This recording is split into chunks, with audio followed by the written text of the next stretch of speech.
Les gars, s'il y en a qui avaient pour projet d'aller à la Coupe du Monde 2026 voir des matchs, les gars, commencez à coffrer dès maintenant. Ah là là là là, c'est cher. Attendez, je me mets en petit comme ça vous allez bien voir.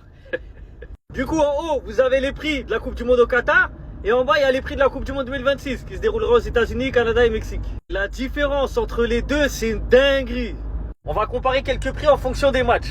Alors, le match d'ouverture au Qatar, en catégorie 4, c'est-à-dire la moins chère, c'était 55 $. Aux États-Unis, c'est 10 fois plus, c'est 560. 560 $ pour être dans le ciel, hein. Juste pour le match d'ouverture. Eh, c'est une folie.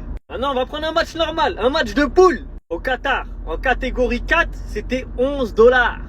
Aux États-Unis, encore une fois, c'est 10 fois plus, c'est 100 $.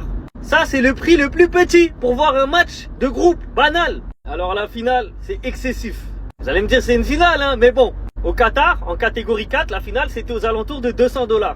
Aux États-Unis, c'est 2000 $. En fait, c'est x10. Et les gars, moi là, je vous ai parlé que de la catégorie 4, la moins chère. Donc en finale, je vous disais, la moins chère, c'est 2000 $, mais la plus chère, c'est 6400 $. Bref, si vous rajoutez le prix des places, avec les vols, avec l'hôtel, la bouffe, là-bas c'est cher, tout est cher aux États-Unis les gars.